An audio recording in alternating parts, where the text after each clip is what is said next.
Hello, I'm Shannon Tatum, a first-year occupational therapy doctorate student at the University of Central Arkansas.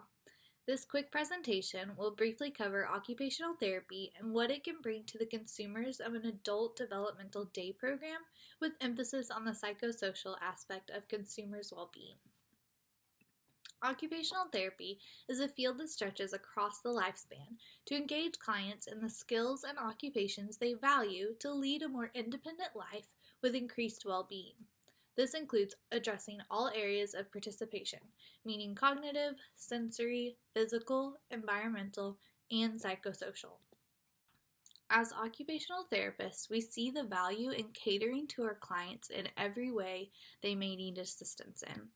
Within that all-encompassing scope lies our client's psychosocial well-being. This pertains to their social health and ability to functionally relate and communicate with those around them, their mental health, which is how they think through and process tasks within their working and long-term memory, their spiritual well-being and motivation to try their best, and their emotional health and being able to process and handle safely all of the ups and downs that this life throws at them.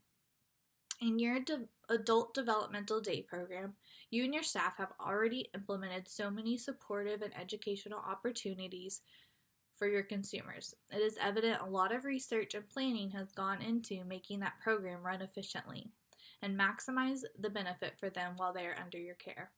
However, during my short time visiting this site for my fieldwork experience, social problems still arose just like they would in any other environment where humans are required to work closely alongside one another for extended amounts of time. Your staff was quick to mediate and reduce these issues. I saw this, however, in the cafeteria between consumers who were angry with one another. I saw this in the classrooms when small adjustments caused outbursts of frustration. And I also saw this in the extracurricular program, ACTS, with consumers who could not effectively verbalize their feelings, causing them to shut down and withdraw from the group activity completely. In an article published by the National Center for Learning Disabilities back in 2012, Dr. Horowitz encourages us to approach social resiliency skills like any other academic skill. Start small, give many demonstrations and examples, offer opportunities to practice, give feedback with hopes that the consumers would be able to generalize these skills and behaviors across different settings.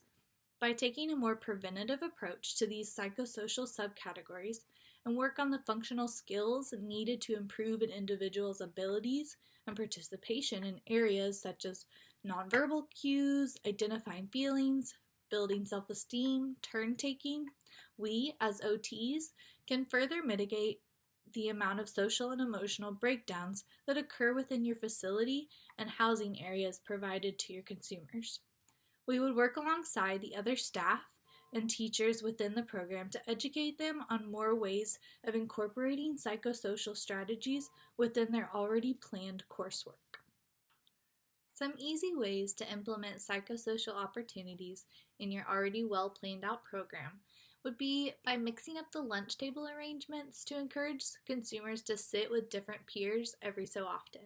This could be done through setting easy discussion topics on the tables, and if the consumer agrees with that topic, that's the table they would sit at that day, such as, I think dogs are the best, or I love Elvis more than any other musician. This will encourage consumers to intermingle with others more than they are used to, since I did notice they typically sit with the same classmates and friends every day at lunch. Another option could be to teach your staff to play warm-ups at the beginning of class or before dismissal. Activities such as scenario-based role play to identify emotions and social issues being displayed, playing games like Would You Rather, and ask them to back up their answer choice with solid reasoning to persuade others to agree with them. Also, your staff could focus on a certain personality trait for a designated amount of time and implement different activities or crafts or role-playing games to demonstrate traits before introducing a new one the next week or month or whichever. Overall, I was extremely impressed with how well run your day program was. It was very easy to see how much the consumers enjoyed their time spent there, participating in all the activities provided for them. They find such joy and a sense of community within that building between both the staff and their peers, Central Arkansas really has a wonderful resource to offer families in need of this adult day program service. Listed here are a few resources aimed at expanding on the psychosocial needs of adults and the unique involvement OT can provide to your consumers. I hope you find them helpful and informative. Thank you again for allowing me to come spend time learning from your staff and your consumers. I will always remember the caring individuals I met during my time at your facility. Thanks for listening.